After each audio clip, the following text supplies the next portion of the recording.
All right, friends, welcome back to the Overshare Hour. How are you doing today, Kens? I'm really good today. Yeah. You are? Yeah, I had a really great day. The girls and I, my daughters and I, they didn't have school today. And so they went back to school starting Monday. They've had half days, but they had off today. And so we did a pool day, and there's a pool at the YMCA in our city, and they have a big slide, like two big water slides.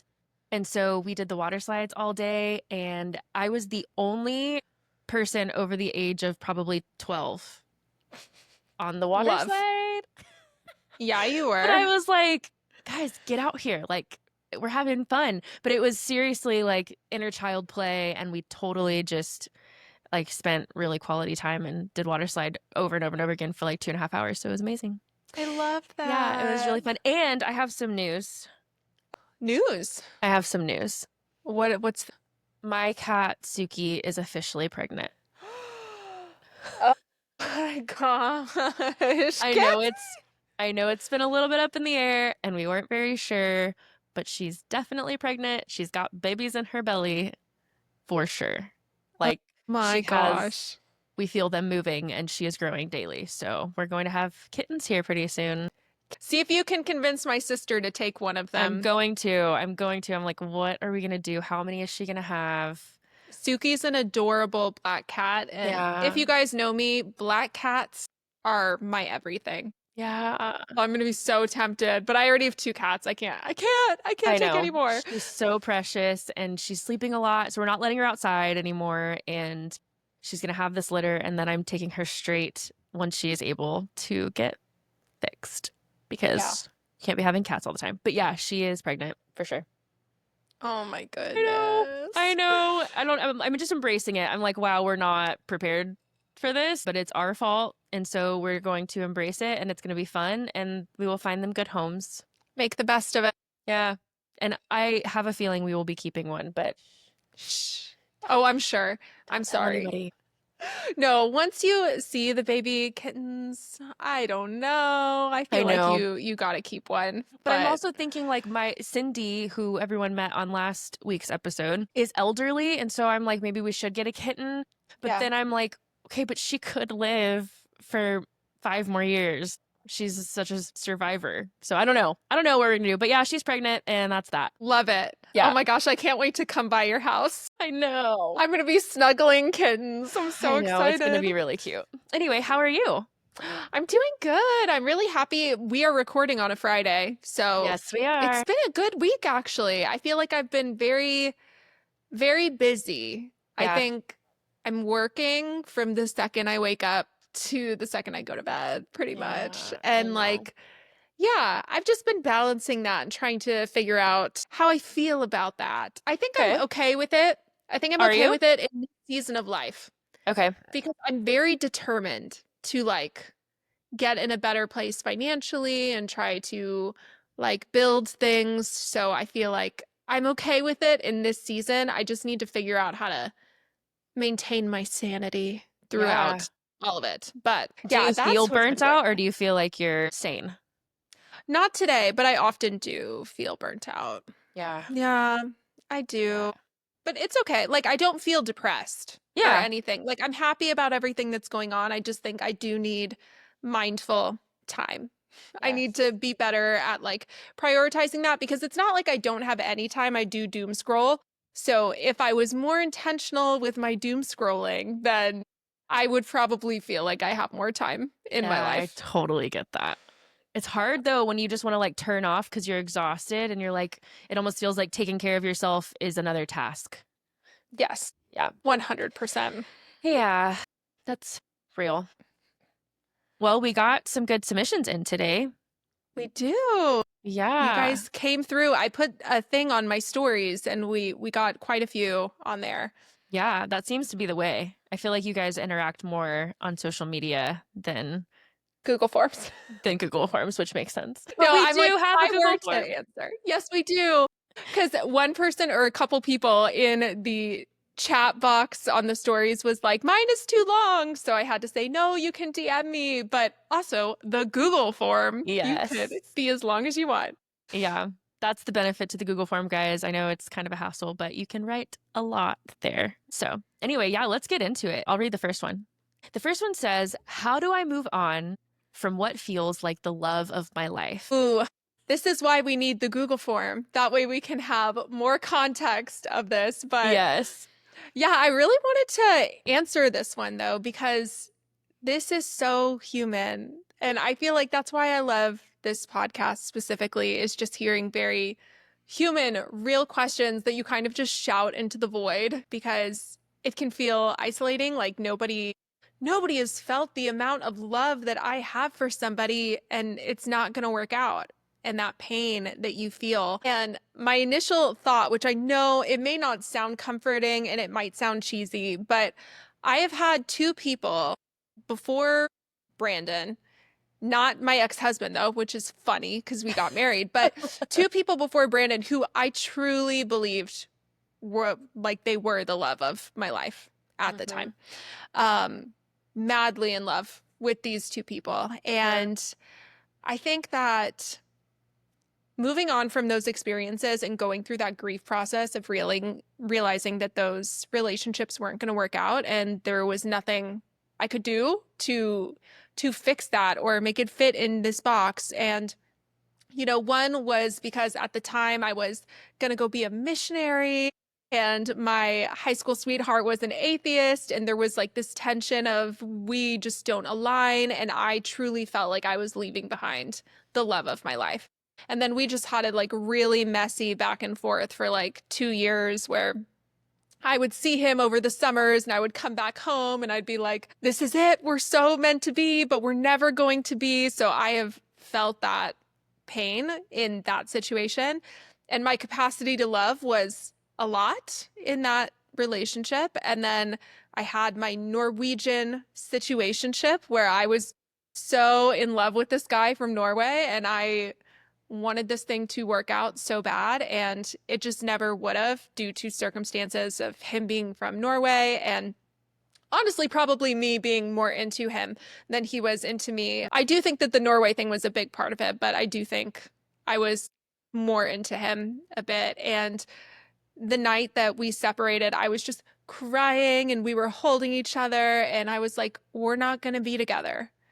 And it was like this super heartbreaking moment of it's just not going to happen. No matter how much I try to force it, this isn't going to work out. So, how do you move on from what feels like the love of your life? I think it might sound cheesy, but you will be surprised at your capacity to love again. Because there's a reason why I don't discount the emotions and the feelings that I've had for past people, because I think it's really beautiful. It's a part of being human to have deep connections. And I'm thankful that I had those connections at the time. I'm grateful that I had those in those seasons of life because I really needed support at the time. And it was very comforting. And I feel like I really lived a good human experience. And now I am with my husband, who I am quite literally obsessed with. I just love him so much. And thankfully, I love him the most. I tell him all the time, I promise I love you the most, because it's so true. I do. I'm just like so obsessed with him and I feel like we're soulmates. But it doesn't discount the humanity that I had before, those human experiences. And how do you move on? I would say just remain open to the fact that if you have found that love once, you can find that love again with somebody else. Yeah, that's really good because I think that a lot of times when we love someone that big, we will feel like there's no way, that I will ever find this again. There's no way that I will ever find it within myself to open the same way. And I went through a loss of someone that I loved very much. And I had that feeling like, I don't know how I'm going to move on from this. I don't know how I'm going to love again. One of the things was that I chose in that moment of the loss and the breakup not to let myself go there, because I know that's such a human feeling to, when you're feeling something so big for someone, to let yourself believe I'll never love again. And I told myself, you may feel this way, but that's not realistic. This isn't the movies. And I had to tell myself multiple times, this is real life and you are capable of falling in love again. And So there's a few things here because this was the biggest heartbreak that I've ever experienced. I've actually never experienced heartbreak. This is the first and only time that I've ever experienced heartbreak, and it was the worst experience of my life and also the catalyst for so much of my growth. So I don't think that the way you move on is by listening to all of the people tell you why this person wasn't good for you. Not because those things aren't valid, not because some of them might be right. Like there were so many reasons why this person that I loved was not the right person for me and why we were not aligned and should not have been together longer than we were. But that's one of the things that people jump to, I feel like, when they're trying to encourage someone after a relationship is like, forget them, you're better without them. Look at ABC that happened. It's not necessarily that it's not valid, but when you really do feel like this person is the love of your life, it's not helpful because you're not there yet to be able to see from that vantage point. You are not able to see it.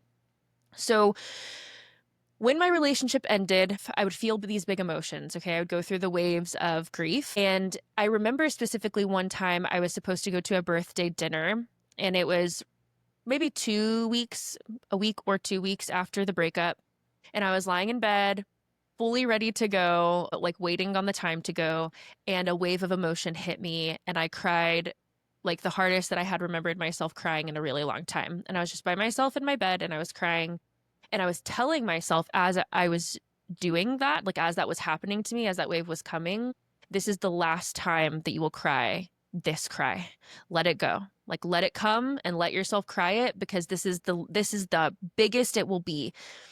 And I knew that intuitively inside of myself that I was going to cry many, many tears. This was not the last time that I would cry, but it was the last time I would cry like that. And the reason I say that is because as we release ourselves and we have to let people go from our lives, crying is a part of that shedding experience. Releasing through tears is a part of releasing that person. And your body is going to do it the way that it needs to and the time that it needs to. And so that part of my growth through this breakup was really coming into touch with trust with my body, because I was like, wow, you really know how to process grief. And I'm going to trust you that since my brain is not capable of processing this grief because it's too hard for me to even think it through. And your brain can't really think logically when you're in that state. You have to kind of let your body take over and just trust that it's going to grieve, but you have to allow the grief. So one of the ways that you move on is by not trying to suppress that grief, but allowing yourself to feel it, because it's massively important. And the more that you push it away, the harder it's going to be to move on. The second thing I would say is the very cliche, it takes time. And this is not what anyone wants to hear. It's definitely not what I would have wanted to hear if I had been myself, talking to myself, who I am now, talking to that version of myself when I was going through that. If that person had told me it's going to take you 4+ years to move on from this person, I would be utterly removed from my life experience. Like there's no way I would have dissociated completely. That's how long it took me. That's not how long it takes everybody. Like it doesn't take everybody that amount of time to move on or to grieve. It did for me. And I had to be okay with that in every step of my process through 4 years of just being not quite over this person. And that doesn't mean that it didn't get better, because it absolutely changed. The grief totally changed. I was right when I said I would never cry in that way ever again. I cried differently. I felt different feelings. But in terms of being actually able to truly move on, I dated multiple people in the time that I would say I wasn't fully over that relationship. And it wasn't because I was trying to do a disservice. I wasn't trying to date these people to get over this person, but I just noticed in those relationships, I just don't think that I'm able to connect to this person the way that I did that person, right? And I knew that that was coming for me. I knew that I eventually, because I chose to believe it, not because I always just really felt that was true, but I chose to believe I will be able to love again. And one thing that did end up helping me, and I don't know if maybe the writer has, again, we have such little information, right? But a lot of times when relationships end, we'll have some sort of conversation with the person, especially if you have this close of a relationship. Mine happened the night of the breakup. And he said to me when he was leaving my house and we had decided to go our separate ways, he said to me, I just hope that you find someone who's wanting all of the things out of life that you want, that wants to be a partner to you and a partner in your parenting and wants children. Because that was not the main reason that we broke up, but it was one of the things that was within the relationship. Like he just never wanted kids and didn't really want to be a father figure. And I had this moment where I was like, me too.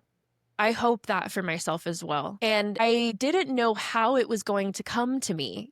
And I didn't know when it was going to come to me. But I just chose to believe that since that relationship ended, no matter how much I believed that that was the love of my life, that it wasn't the love of my life forever, or else we would still be in that relationship. If that was supposed to be the person, then we would still be together, and we weren't. And so that means that there is someone else that I can go on this journey with. And I ended up meeting my fiance. And another thing that's interesting is that in this relationship, this previous relationship, my ex-partner told me this. He was like, one day you're going to find someone and you're going to look back on this and you're going to realize that it wasn't what you wanted. And it felt genuine. And it's like these little gifts that like I felt like were given to me along the way to look back on in the relationship that did help me move on, because now I'm in this relationship that I would never want to be out of. I would never go back to that past relationship, not in a million years. And I'm so deeply in love. And I find myself thinking, remember that one time that I was told you're going to be in a relationship and you're going to realize like Yeah. you would never want that. And remember that time that you had that breakup and he said, I hope you find someone that wants the life that you want. And now I have that. And so there is a challenging part of moving through grief where you have to allow your mind to crash out, because you can't escape that part of it. It's going to feel like insanity to some extent in some parts of the grief. But if you can find a way to trust that your body knows how to let go, and you have to let yourself feel it, and also trust that even though your brain is telling you this is it, there's no way, if you had the capacity to open your heart like that once, you have the capacity to do it again. And I promise you that you do. That's one thing that I can promise. No matter how long it takes or what your journey looks like, you have the capacity to love like that again. And another thing I was worried about is, well, what if it's not the same type of relationship? Like my mom always told me, she's like, well, it's not, every love is different. It's not going to feel exactly the same. And I was like, well, I want it to feel exactly the same. Why would I want anything different? I want it to feel like that. And now I have this love that I have, and I'm getting married, and I'm so grateful because now I can look back on that love and see what maybe was appealing to me then actually isn't even appealing to me at this point in Yeah. my life. There was a lot of highs and lows and things that in retrospect, I'm really grateful don't exist in my relationship. And it's true that it is different, but it's much better different. It's much more Yeah. beautiful different. It's much deeper different. And so there's no like set path to moving through and moving on. But you can't move through without feeling, and you can't move through without trusting yourself and holding on to any bit of, like, if you have a mantra, like, again, like mine was just like, I will be able to love again. I will be able to love again. I will be able to love again. And it really did get me through. So it's the hardest. I think it's one of the hardest things anyone will ever do, is go through the heartbreak and the loss of someone they feel is the love of their life. But it is possible, and it just takes a little bit of time. Absolutely.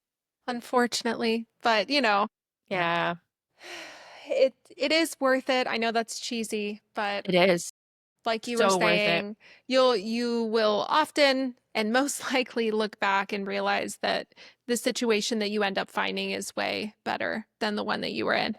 Yeah. And even if, like you, Jubilee, you look back fondly and you're like, these people were great, you Hmm. still will most likely find someone that you're like, but this is better. Yes. Hmm. Yeah. And it's hard. And I love you. And I'm so sorry you're going through it. And if you have community, lean on them. Yeah, absolutely. Yeah. Okay. All right. Are you ready for the next one? Yes, I'm Okay, ready. I'll read it. All right. I have an incredible husband who I adore, and he and I have been married for 2 years and together for almost 7. When we were dating, our sex life was great. No matter what miscommunications or fights we found ourselves in, which wasn't and still isn't often, we were still continuously intimate with each other around 1 to 2 times a week and enjoyed an adventurous sex life. After we got married, things have slowly but drastically changed. At one point, at 5 months into our marriage, I realized that 2 to 3 weeks had passed since we had last been intimate. And then a month would pass, and then 2 months. Now, on average, we're having sex every 8 weeks or so, and when we are intimate, it feels like an obligation. He seems so disconnected from me and unengaged. It's even gotten to the point when I attempt to initiate, my husband either doesn't respond to my advances at all or he will just pull away. I used to feel so connected to him in the bedroom, and now I just feel like I am a roommate that he's not attracted to. I can usually easily open up to my husband, but I feel like I've convinced myself that I'd rather live like this, making excuses to myself and being ignorant of how he actually feels, then know that he isn't attracted to me anymore or doesn't feel sexual desire towards me. I know that I'm going to have to be the one to broach this subject with my husband, but I've never been so terrified of such a necessary conversation. Any words of encouragement or advice? Hmm. Well, it sounds like you already know what you need to do. I would say you are right, that you absolutely do have to have this conversation, and you are not wrong for feeling terrified of it. One thing I will say, I think we all know this, or at least it's often talked about, that frequency of sex changes when you get married or when you're in a long-term relationship. Maybe you don't have it as often, life gets in the way, all of that. I would say that that's a normal thing that a lot of people experience. The biggest challenge in hearing this is that when you do come together, how disconnected it feels, that when you do make advances, he pulls away, and where there's lack of communication around it. So I think that you know that there is something going on within him that's causing this shift. I think it's clear that there is something. I think that what's keeping you from talking to him is that you're afraid it's your worst case scenario. And while we can't say if it is or is not, we can just say that you don't know until you have that conversation. And so it's possible. I know lots of people who struggle with communication around their sex lives, like when things shift and they're together for a long time. I have friends that are in therapy, for their sex lives, and it's not because the relationship is doomed or because there's anything inherently wrong in the relationship, but just changes and needing help walking through that. And so it's possible that he has something going on with him that he doesn't know how to come to you or talk to you about. It could be something simple. It could be something really, really hard, or challenging. But I don't know any other door to walk through other than this one of having the conversation. And if he's not going to do it, then yes, you should, because I know you said that you're so afraid that you're almost wondering if it would be better to live this way. But I think maybe you feel that way now because you haven't experienced the conversation. And even if it was your worst case scenario, you are strong enough and capable enough to heal from that. And the part of you right now that is second guessing that is this very scared part of you where this is more fresh and you don't know how to tackle it. But I always say this, that this is just a belief that I hold, that when we're thinking about something traumatic happening, it's harder on our nervous systems than when we're actually walking through it, because there's some sort of like miraculous part of our humanity when we're going through a hard thing that helps us to do it, that just doesn't exist in the thinking about it. When we're thinking about it, or we watch other people go through tragedy and you have that thought of, and this is any kind of tragedy, but you have that thought of, how are they doing that? There's no way I could ever do that. And I had this conversation recently hearing about someone who lost a child. And I was like, there's no way that I could ever go through that. And then I'm like, but people do it every single day and somehow they go through it. And I know that if it hadn't happened to them, they'd say the same thing. There's no way I could do that. So there's some sort of miraculous thing that happens with us when we're going through something hard, that we have this strength. So you are absolutely capable of walking through any conversation or any hardship. And that's the encouraging part, which is still not that encouraging because it's such a question mark in this submission. But you absolutely can get through it. And it's possible that it's not your biggest fear. Is there Yeah. is a possibility that it's a million things that are not your biggest fear. Yeah. I love what you were saying about how in times of trouble and your worst case, what you feel like is your worst case scenario, you find it in yourself. And a lot of the times, I really just think our bodies are designed that way to rise to the occasion of whatever you are going through. Yeah. When you were saying that, I know we've probably talked about it before, but I had this horrible, horrible situation where my family went to the Texas State Fair. Like, I'm telling you guys, my biggest fear in this world is being at a mass shooting. Like, Yeah. to the point, guys, where I did not go to the movies for after the Dark Knight shooting happened around like 2012 or 2013. I didn't go to the movies for years. And then when I did, there were multiple movies where I sat down and I literally left and I waited in the car while family members and my ex watched the movie because I just like would have panic attacks about being in these theaters. So, like, I don't like going to big crowded things. It has been a huge fear of mine. So, I ended up going to the Texas State Fair a couple years back with my family, and it was Brandon and my two sisters. We were sitting around. It's dark outside. It's like 9 or 10 at night, and my parents were off doing something else. I think that they were like in the rodeo hall watching like a bull type of thing. And all of a sudden, we just see people running. They're just running, and Brandon ended up going up to somebody and was like, what's going on? And they were like, someone's firing gunshots. And Bran got us and we ran and we were a part of this like mass stampede of people trying to exit this fair. And we were like hiding behind cars and running into the night. And I was like trying to make sure that my sisters were near me and we didn't lose each other. And then all of a sudden we see helicopters are above us. Like it was so terrifying. And like there was one point where somebody was yelling like, get out of the way, get out of the way. And I thought that the gunman was like literally right behind us just because that's like how my brain was perceiving what was happening. But what is so crazy is that I didn't feel like fear. I don't know. Like my brain switched into like a very different mode. It was like such a okay, we have to run. Like we got to go. And I will say that my fear that I'd been feeling for years of like, is this ever going to happen? And whatever, that felt worse than when I was actually living it. And we ended up like running down the street, and my sisters, they were freaking out. I think one of them threw up or was about to throw up because they were just like traumatized. And me and Bran just like kind of stepped into this very parental role. And I was so chill. I was like, Yeah. we're out. It's fine. We're going to call mom and dad. And because obviously they're freaking out because they're like, mom and dad are still at the fair. We don't know where they are. We don't know if they're safe. And I was like, it's going to be okay. We're out. And we walked back to the Airbnb. And it's so funny. I immediately made a therapy appointment. We didn't go back. My parents went back the next day. We were like, no, thank you. So we just hung out at the Airbnb and we only ever went that one day. But I went to therapy when I came back thinking like, I'm going to have so much trauma to work through. Like, I'm never going to leave the house again, you know? Yeah.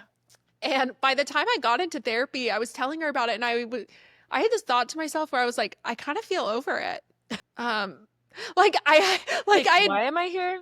I was like, I feel okay. And, you know, she was asking me to explain that, you know, like talk more about that. And I said, I think that in a way it was healing for me to be a part of it and realize that like in the moment, I had the tools that I needed to deal with a very hard situation. That something like came over me to where I felt capable to handle the situation. And I really just think that we are made that way. So I love that you said that. And I do believe that when we sit around, which valid that you are sitting around and worrying, I Yeah. know I can fully understand why, but you know, when you're sitting around and worrying about something, you're thinking worst case scenarios often or top 3 worst case scenarios, and doesn't feel good to live in that place. So you saying that you kind of wish you could just stay here. You don't want to stay here, you know, not really, because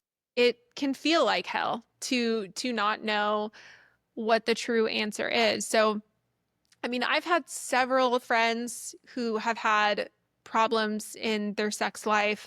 This is something that people don't talk about. And I think that I'm not saying that to invalidate the disconnection, like I, it is painful, but it is something that a lot of couples go through. So you are not alone. And I know for some of my friends, I mean, there's lots of different reasons. You might be, I think you even said this here. You said that you're afraid that he's not attracted to you or doesn't feel sexual desire towards you. That might be your worst case scenario in your mind. But I will say that I've had friends where what was really going on is the husband was watching a lot of porn or the husband was masturbating every day, which I'm not anti masturbation.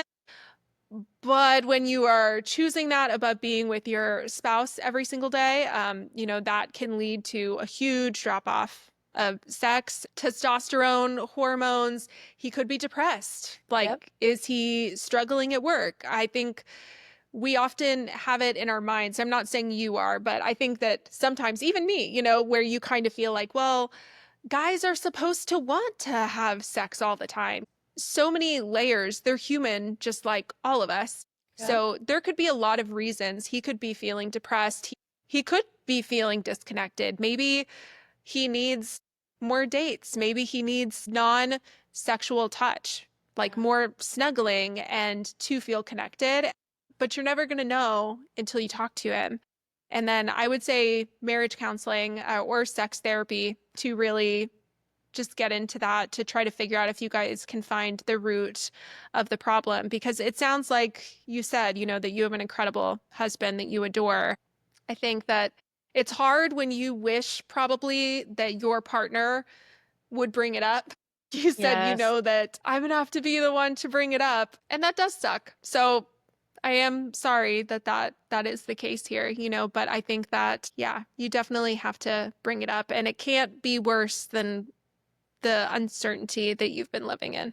It's not going to be worse. And I wanted to add that if you're brave enough, because you're so right, Jubilee, that there's a lot of shame around having this conversation. So I think that's why people don't have it, despite how common it is. But if you're brave enough to send this submission in, you're brave enough to have the conversation. Like, you have no idea how many people won't even name for themselves what they're feeling. They just live in it because they can't even begin to start processing it. The fact that you're processing it and you know what you need to do and you're looking for encouragement in that, you've got this. Like, you can have that conversation. And he might be ashamed as well of whatever it is that he's going through. So maybe this will be a good turning point for you guys in your communication. Yeah, Yeah, definitely. but that's hard. Yeah, you are not alone. So Mm-mm. we're definitely No. thinking of you and Yeah. hoping that conversation goes well. I would just go into Yeah. the conversation as gently as possible, because he might be embarrassed too. There's a lot of shame when it comes to different sex drives. So just go softly, which I'm sure you were going to already. That part is hard for me. Sometimes I can be defensive when I'm feeling like things aren't aligned or like I'm wanting something or I'm feeling rejected, and I Yeah. can be a little bit more fiery about it. And I know that skipping that part is always what's best, because the real like openness and connection comes after the fact, like when I'm done being fiery and I can finally like simmer down, Yeah, and then we yeah. can have a heart to heart. Like, a heart to heart's not going to happen when you're like. And I'm upset. Also, if you feel like you want to reach back out after you've had this conversation and like send us another update, like, we'd love to hear how it goes. Yeah, definitely. Yeah. Okay. Alrighty. I will read this next one. Are you ready? Yes. Okay. It says, I'm turning 30 soon, and I thought I'd feel more secure in who I am by now. But honestly, I still feel like I'm guessing. I compare myself to people who seem so sure of their paths in life, marriage, kids, career, whatever, and I keep wondering, am I behind? Or is this just what growth feels like? Ooh, so real. And I think that we feel this immensely due Yeah. to our ages. How old are you, Kens? I'll be 32 this month. Yeah, and I am 31. So I know I personally had a big come to Jesus moment when I turned 30, being Yeah. like, where did the last 10 years of my life go? And joining a religious cult does not help the situation. And having a uh, failed marriage or feeling like you have this failed marriage. And I definitely thought that I was going to have kids by 28, Yeah. for sure. Thought that. And I distinctly remember going back to my high school sweetheart. I remember we used to have these conversations about like what we wanted in the future. And he was like, I don't want to get married till I'm 30. Like, I don't want kids till I'm 30. And I was like, well, we're 17. I'm not waiting 13 years, you know? And like, I thought it was so crazy that he wanted to wait until he was 30. And then I was like, here, now I'm 30 and I still don't have kids and I'm not really looking to have kids anytime soon. So, I mean, my life has drastically changed from the vision that I had when I was younger. And, you know, joining a religious cult, obviously, I didn't go to college like a lot of people. So I just naturally felt super behind. And it's funny that we got this question today because I'm gonna tear up because I Yeah. had a happy moment today where I was like driving down the highway, and I was thinking to myself about how when I was married to my ex, I remember being like, I'm gonna write a book. I need to write it right now. I'm so behind. I want to write a memoir. I'm so behind. And I was driving down the highway and thinking to myself, can you imagine if I wrote a memoir when I was 25 in this horribly abusive marriage, pre deconstruction, pre getting out of this, pre deconstructing the cult, and doing what I do now? Um, yeah, I just had this realization of feeling like I feel like my life is on track like for the first time that like It's beautiful. it really is like the first time that I haven't felt behind, that it took all of those years of feeling like a total failure to get to where I am now, where I'm like, actually, I'm happy with like the way the course of my life is going. And yeah, I still haven't written my memoir, honestly, and I still want to do that, but who knows? Maybe I need these next year or two to really settle into this life that I've really been building and processing and deconstructing, and maybe I'm not even ready to write it yet. So just feeling that level of peace. But I think that in our society, especially I think if you're around our age, which it sounds like you are, right? So Yeah. I grew up watching Friends and Seinfeld, and 30 felt so old. So old. So old. If you go and look, which this is actually crazy It because they is. were not that old, but they looked pretty old. And I Yeah. think that 30 now looks a lot younger, and 30 now is younger in the grand scheme of life. And then as you get older, you also realize that 30, you still have a lot of life left to live, you know? So there's a lot of ways to do life. You don't need to feel behind. And, I mean, people have lots of feelings on this next thing I'm about to say, but I mean, you're not alone. The birth rate dropped. Did you see that, Kens? No. Oh, yeah. Well, somebody came out and they were reporting about how the birth rate dropped again, and it's one of the lowest that we've seen in a Not very, surprised. very long time. And, obviously people are saying, well, it's due to Roe v. Wade, and also people are just waiting, which I'm sure is also true. And, you're not alone. If you're not married yet, or if you haven't had kids yet, I really think that that is the way our culture is kind of moving due to finances and lifestyle, career, and everything that's going on in politics. So I think try your best to not compare yourself to other people because oh my gosh, when Kenzie, what you had your kids. So yeah. Yeah, I was pregnant at 19 and Yeah, had and I him when felt I was really 20. behind because I was Yeah. like, Kenzie is having babies at 19, and I What am was I sitting doing with there. my life? No, literally. And it led me to marry some, I'm not putting this all on you. Wait. That sounded crazy. No, I'm saying this idea that I felt like I should be further along at 20 years old did lead me to fervently be praying, God, send me someone at 20. I thought I was so far behind because I really expected to meet my husband at Bethel. Yep. So when I didn't and I was in third year, I was like, let's go. You know, Yeah. I'm supposed to meet my husband. And it's easy to feel behind when you feel like your friends are further ahead. But the truth is, there's so many different ways of doing life. I have friends from high school who have kids who are like 10 years old. And I also have tons of friends from high school who have no kids and Yep. who are just dating and they're not even engaged yet. And it's funny because I look around and I'm like, adulthood looks so different on all of us, to Yep. be honest. And we're all just doing our own thing. So try your best. You're not behind, you know, and maybe these years are forming you for something that you could not foresee until you look back on it later. Yes, totally. I Yeah. mean, everything to the yes to that. I think that it is so unbelievably common for people in their 30s to get to this point and feel the exact same way that you're feeling. I know that I do. I actually, something that I saw on TikTok, I believe it was, actually brought me a ton of comfort this week. And it was this woman who has a podcast. I honestly don't know who she is, but basically what she was saying was, in my 20s, I thought that I was finding myself, that I was finding myself, I'm going to find myself. And then I got to my 30s and I was like, okay, still finding myself. Like, I'm still finding myself, figuring out who I am. And she was like, I'm 40 now, and I think I finally know who I am. And I was like, wow, okay. So first of all, I don't know that I even know or agree with the idea that we ever truly find ourselves, because I Yeah. think we're always changing. But the idea that this woman was so confidently saying, like, I'm just now 40 and I feel like I have a pretty good idea of like my values and who I am and like how I fit into the world.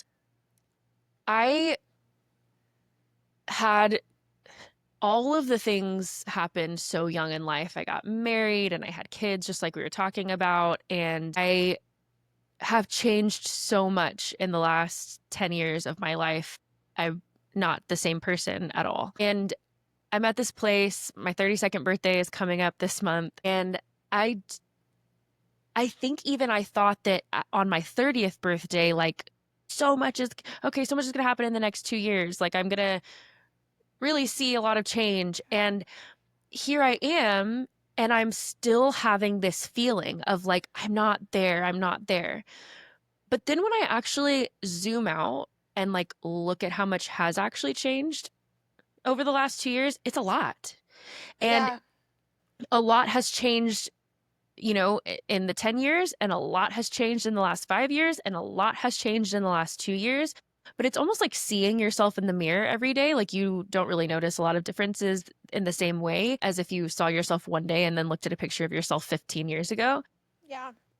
It's the same with these micro changes in our lives that kind of lead us down our paths. And as you're walking it, you're not noticing all of the shifts and the changes until you really take a step back and you're like, wait a damn minute here. Like, things have happened. And I think the biggest thing that I'm choosing for myself, because I can't, since I'm in this mix, I'm in the 30s, I'm in this mix of kind of still being like, also like sometimes like I'm behind and sometimes being like I'm not behind. I can't give advice from this place of 20 years down the line. But I will say that what I am doing for myself is what I couldn't do for myself in my 20s. I still feel like I'm behind. I still feel like I'm not where I want to be. But in my 20s, when I felt that way, I was way more chaotic in my mind about it than I feel now. There is a level of acceptance that I have in trusting the process now. And I think that's the biggest shift from my 20s to my 30s, is that even though I still kind of feel this way, like I'm not where I want to be, I'm also in this place of awareness where I'm like, and I'm okay with that. I'm Yeah. mostly okay with the journey and the process, where before I was like, no, I need to be there like now. Like, I need to be there now. And I still have days, where I'm like, can we pick up the pace? But even when I'm thinking that, I'm like, me feeling this way is part of the journey. Like, me feeling this way and feeling anxious about it and like, meh, is part of the fire under my ass to like, be more productive or work harder at something. And I just see it all as just part of it, as opposed to seeing it as this big problem that I need to solve. And I think that really is a big mindset shift for me. So, to the question, are you behind or is this just what growth feels like? I would say it's what growth feels like. That is Yeah. what I would say it is. No, you're not behind because Jubilee, just like Jubilee said, everyone is different. So, everyone's on a different path and no Mhm. one's in the right place or the wrong place. It is just different. And it absolutely is growth to feel those pains. But I think that the best way that we can experience joy in those growing pains is to lean into them as opposed to resist them. So you shouldn't be anywhere but where you are. You're Yeah. 100% where you're supposed to be. And it's wherever it is, we don't know where it is, but wherever it is, it's okay and it's good for you. I would just say lean into it and maybe try to see if you can enjoy it because that is what I would say the biggest downfall of my 20s was is that I let them go by being like angsty. So real. So real. Or Yeah. feeling like it's too late. Okay, this is the stupidest thing ever, but I remember when I was like 24, um, I was like, I should really start wearing sunscreen. People talk about that. And I was like, well, Yeah. it's too late. The damage has So been done. stupid. So stupid. I was like, well, I haven't been wearing sunscreen since I was 16, like you're supposed to, or whatever. So it's too late. Damage is done. And then now I'm 30 and I'm like, why didn't I start wearing sunscreen when I was 24? It's too late. No. So You're it's like, not that's too 6 late. years. 6 Yeah, no. years of Yeah. skin. Oh my gosh. And I still am 50-50 on sunscreen. Don't kill me, guys. Okay, so it's bad. It's really bad. It's so Yeah, true though. but It's we're never too right there late. with you. Yep. Yeah. We are. We're in And the it together. 30s club, you know. Yeah. I But the like it longer here I'm though. in my 30s, the more I like it. Yeah, I like it too. I like it. It's not so bad. It's I'm not. growing. All right, are you ready for the next one? I'm ready. Okay, the last one. Mm. How do you keep yourself grounded when sharing your story? I get so nervous. Kenzie's eyes right now. Honestly, I ask myself this question every day. Stop. Not every single day, but like off very often I ask Yeah. myself this question because I don't know. I don't know how and let's see if I can figure it out right now. How I keep myself grounded. Yeah, come Because up with an answer, Kenzie. yeah, I'm gonna right on the spot. Um I feel like my honestly, this is I don't know if this is a good answer or not, but I feel like my drive to share my story. Okay, hold on. I'm pretty sure that like my bio on TikTok is like something ridiculous like not built to stay quiet or something. And Yeah. I think the reason that it says that is because I had a moment like this where I was like it's because I can't not share it. Like I'm just not I guess I'm just not made for that. Like I'm just not made to not share. And it's that has to be where I land because I experience fear all the time.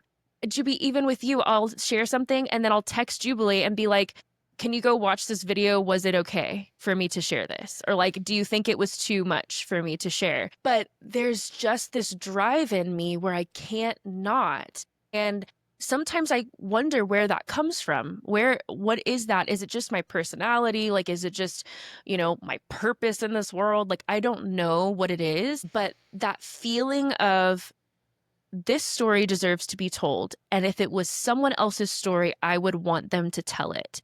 And when I tell it, before the fear sets in, after I share, like after you press upload or share or whatever, I have this feeling inside of me that is fulfilling. It's like a warm, like, yeah. And then fear sets in after that, and I have to come back to that that feeling. And then when the comments come in, and then when your dad calls, and then when your family's like literally calling. I mean, honestly, like I don't want to scare you, person who is so nervous, and here I am telling you all the reasons why you should be nervous. But I know who honestly, sent this too. She's so you sweet. do. Oh, okay. Well, I don't know her personally, but she's commented on a lot of my stuff. Yeah, she's sweet. Oh, okay. Well, I don't mean to scare you, but for my personal experience, my family talks about me. I mean, my grandpa calls my mom and is like, "Is Mackenzie okay? We're really worried about her." So it's not that there's not pushback in sharing your story, or it's not that there's no reason to be nervous, but I have grown a lot in my assurance. Is that the word? Mhm. Yeah. I've grown a lot in my self assurance. I've grown a lot in my independence and in my belief in myself and my individuation and learning how to separate from the culture of my family and become who I am as my own person and be okay with conflict and learn how to have that conflict and learn how to sit with the discomfort and still be like sure of myself. And it's also helped me be able to raise my kids because I have fought against my own people pleasing tendencies in order to be who I am wanting to be in the world. So now I'm able to show them or talk to them about that from a place of me having done it myself. And I don't know, it's just helped me to break a lot of barriers in my like my trauma response is fawning and I'm a big people pleaser and telling my story online has forced me to have confront situations in my real everyday life that pushed me out of that comfort zone. And so falling back on that feeling of what sharing my story has given me, how it's helped me grow is what keeps me sharing, but that doesn't mean that it isn't hard sometimes to do it. I think a lot of people in the comment section of my videos sometimes will be like, wow, you're so brave to do this. And I want to tell every single one of them, I'm no more brave than you are. I don't feel brave. It's not like I come online and I'm like, I'm just so courageous. But and the reason that I don't feel courageous or brave is because I have a lot of insecurity all the time around things that I post. Yeah. I do. I really do. But the landing place for me is, well, this is who you are as a person and you're growing into that person and your story is a story that you feel healed by sharing and you deserve healing and your story is a story that reaches other people and it helps them and they deserve to hear that story and that's how I ground myself, but it doesn't mean that I don't get nervous or anxious because I do. Absolutely. And I think What do you that, think? gosh, I think that specifically TikTok has helped me so much with the Mm, process of sharing because we live in such an interesting society where people will just get in front of their phone with 0 followers and be like, story time. Like, okay, this one's really dark. I want to have her on the podcast, mm, but she didn't have very many followers and she said, story time about how my mom killed my dad and did like a series about it and now she like has a following and she's cool and we're friendly. But you get people like that all the time where you can just get on TikTok and spew whatever's going on. Like I've seen people yeah. be like, story time about how I had a crazy roommate who da da da da da. And I'm sat for all of them, Yes. because like I'm so interested in people's stories, whether they're really traumatic, like that one girl's story, or if they're slightly funnier and absurd. Yeah. And I think that once I downloaded TikTok and I started to see these people just overshare and just like throw it to the void. And it doesn't matter if you have 1 million followers or it doesn't matter if you have like none. Done. The algorithm will just shoot it out either way. Like you'll often see people who have like 1 million followers and sometimes their videos bomb because it Yeah. just it really is quite fair, Hmm. honestly. And I think that I was not expecting the Disney World burger video to go as big as it did, and that like blew my mind. And I Yeah. did have some panic. Like when it started to get bigger, I was having some feelings of like, oh my gosh, what if my ex sees it? That's Hmm. really scary. And what if people judge me? What if they think I'm stupid for, Yeah. and you do get comments like that. And I know that, and this might just be a me thing. I don't want to promise it to anybody else. Ken's, you can say if it's true for you. But for me, those comments hurt less and less with time Yes. for me. Yeah. I think that like some comments still hurt if they're like really pointed, if it's something that I personally feel insecure about. But if someone's just being an awful human being to me, it doesn't hurt me that much because I don't Yeah. respect them. Yep. So if someone is being like, and you guys might be surprised, I get so many racist comments on Instagram, not TikTok, but I get tons of racist comments, lots of sexist comments, lots of people implying that I'm a whore because I talk bad about purity culture. And those comments do not upset me. Like, Yeah. really, at this point, because I'm like, wow, y'all are like bad people. And that's crazy. Like, I think what it does do is it makes me feel sad that there are so many bad people and not be as like wide-eyed and optimistic about the Yes. world. Unfortunately, I think I Yeah. was raised to believe that everybody's doing their best and you're like, actually, wait, there are people out there doing their worst. Yeah. And that's the harder part. But as far as sharing, I think like, yeah, TikTok has helped me a lot. I think that when I do get more scared is when I go on podcasts, that I still get butterflies whenever I go on anybody's podcast because it's just nerve-wracking, and Yeah. I just feel imposter syndrome. I feel, Yep. what am I doing here? Why do you want to talk to me? But it kind of like what Ken's was saying, like it feels like it needs to be said, Mhm. and I think that the more that you share your story, because I know this commenter story a little bit, the more that you share this story, the more that you're going to realize that people need to hear your story. And I know that they need to hear your story and that it is very healing for a lot of people. And that drive will keep you going. Like I know it has for me. When I first started and I was really anxious and I was afraid that my ex was going to come after me, or I was afraid that I was going to just have dangerous situations based off of my videos going viral. I used to screenshot every positive message that people sent to me, and I had a folder in my phone called Why I'm Doing This. Wow. I did, yeah. That's cool. And yeah, like, I mean, I've had people message me and say, like, my boyfriend was just physical with me and I left because I've been watching your videos, and like having like a folder of where I would keep these sorts of stories where I'm realizing, okay, like there's a reason. There's a reason to share. And I think that having that helped me a lot because there is this thing in the back of my mind where, or also in my comments where people would be like, get over it. Why are you still talking about that? And to have like a visual reminder of being like, well, my videos aren't for you. My videos are for Yeah. these people Yeah. who like need to hear this. And it's exactly what I needed to hear. And I know that the person who sent this in to me, it was a domestic violence situation. They need to hear your story. So yeah, I would say that that's what's helped me a lot is to think about who needs to hear this story and like what can people learn and heal from through your story.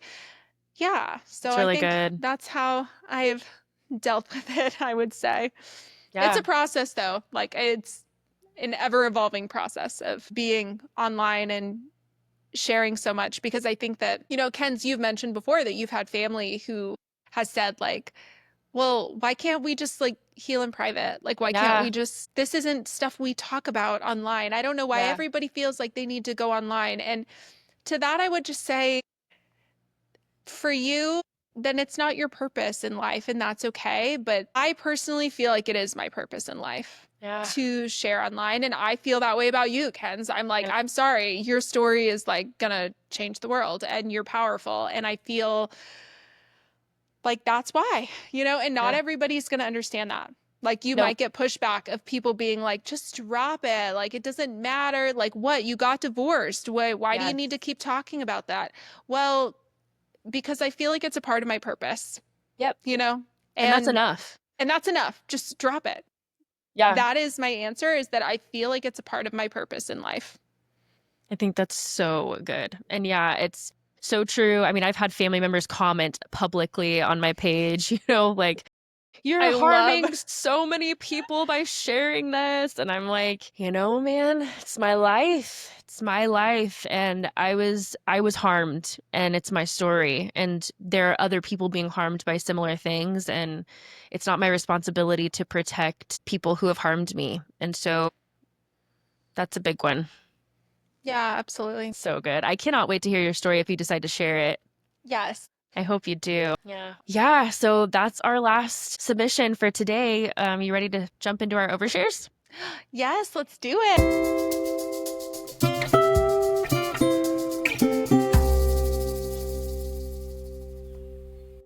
You want to go first?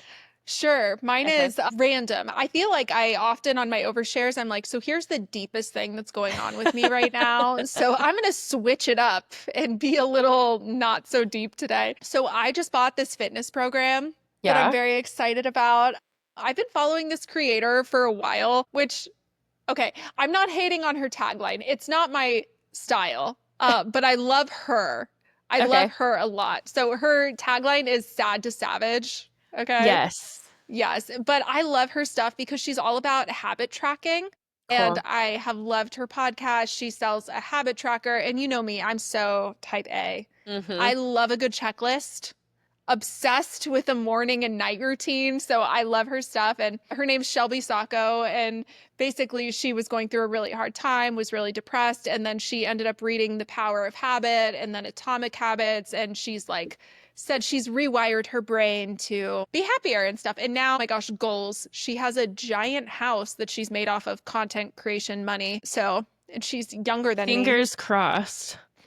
Fingers crossed. I'm like, the goal is Yeah. to get a house. Just like it doesn't even need to be that nice, but like any house will do. Yeah. Yeah, but basically she just came out with like a workout plan and I have never ever stuck to a strength training plan in my life ever. And I have stuck to running plans. I've run 3 marathons. I have stuck to walking an hour a day during periods of my life, but lifting any sort of weight, absolutely not. And I'm just like quite weak, to be honest. And I would like to gain some muscle. I'm going on a cruise in December. Yeah. And I'm like, I just want to get tone and like feel strong Cool. because I don't feel very strong. So Yeah. that is the goal. I bought it. I'm I excited. love It's like, it. Is it at home thanks. workouts or is it like going to the gym workouts? I think it can be both, but I was looking and it looks like there are some machines being used, but my apartment has a gym. So Oh, I'm like, I cool. could use the apartment gym. And I also have a gym membership, which, Yeah. yeah. And it's nice though. It's walking. So it's like a walking nutrition and a habit plan. So it like Cool. talks about like how to rewire your brain, not just like do it, but like here's how you do it. Here's how you like motivate yourself to do it. I love And that. it's going to be 3 days of strength training and then 2 days of Pilates. Oh, I love it. Yeah, I'm excited because I've really gotten into Pilates lately with my sisters and it'll be good. It's she worked with her personal trainers Mm-hmm. to make the plan. Cool. So they like all collaborated on it and everything. So we'll see. Ah. I paid the money, so now I have to do Do you it. think you're gonna do it? Are you like, okay, this is gonna be the time? Kenzie, I hope so. How many weeks is it? Is it like a 6-week plan? It's a 6 week plan, but Okay. to be done over and over again. Like you could do it Right. over and over again forever. But yes, it is a 6 week plan. So that is my goal. I'm planning on starting on Monday because there's like videos. It's nice. There's like a lot of videos to watch and then a lot of like worksheets of like stuff to fill out in Cool. advance. So we'll see. Hopefully It it sounds goes up your good. alley. It does. I'm so Yeah. type A. So I love it. I love it. Yeah, yeah. that's one thing about us guys is Jubilee is type A and I am very type B. You're like So, Bran. Bran is so type B. yeah, I mean, it's interesting because like I don't like the only thing about me that I would say is more like on the side of type A is that if I have a plan and the plan changes, I don't like that. Yeah. Like I don't like for my like if I have a way that I think my day is gonna go and then it can't go that way, that pisses me off. No, I But get other that. than that, I'm not like, yeah, I'm pretty type Yeah. B. I Wow, I'm had the excited for you. funniest, yeah, thank you. I had Yeah. the funniest dream about Bran last night. I haven't even told him yet. I have to tell him, but you know, he's so type B, Mm-hmm. so chill, so just Go with the going with the flow. wind, Yeah. right? And I had this very funny dream last night that I was going to the movies and I was meeting his family for the first time. But Okay. his family was not his family. It was like a made up family. And it was funny because in my dream, I met the family and they were all type B. And I remember being in this movie theater and it was like being around a bunch of Brandons, like a bunch of people who were the exact same as him. And I remember looking at him and being like, I understand you now. Like, I understand why you are the way you are. And then I woke Oh up and I my was gosh. like, wait, I no longer understand. I can't wait to Like, tell him no, I about don't get it. it. I can't believe you haven't told him yet. That's awesome. He's No, gonna it was love that. so funny. No, because in my dream, I was like having a deep realization of like, oh, this is where you come from. This is why you're this way. But That like, is no, so his mom funny. is pretty type A. So She no, it doesn't make is. any Yeah. sense. No, That's she's really like funny. me. It's great. I love that. So good. Okay, I'll do my overshare. All right, I'm ready. Okay. So you know this obviously about me, but I don't think anybody probably at this point knows this, but the first love of my life was acting, like as an art form.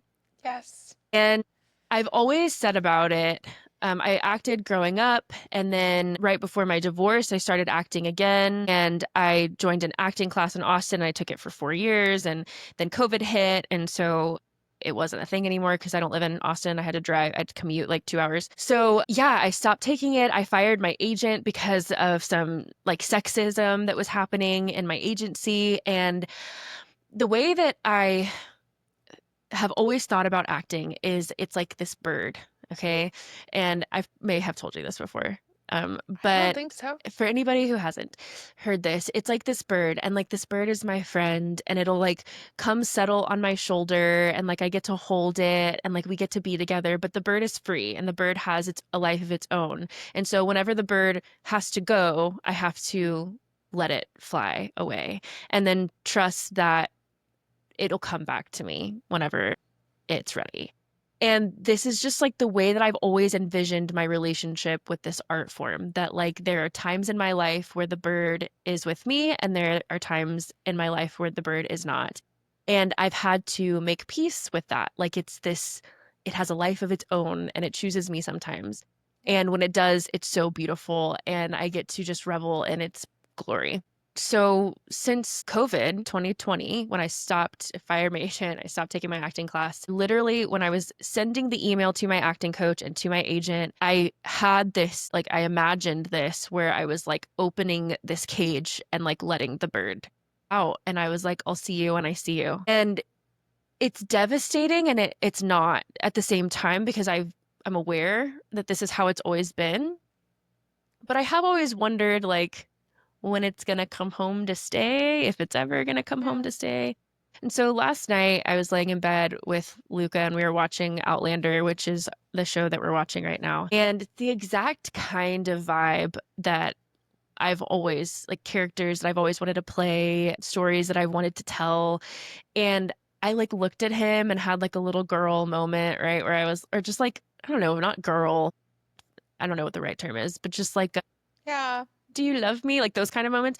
But I looked at him and I was like, do you think that I'm good enough to do that? And like this, what we're watching. And the one thing about Luca is he's honest. Like he's gonna tell me the truth. I love that about him. And he looked at me and he, without hesitation, he goes, oh yeah.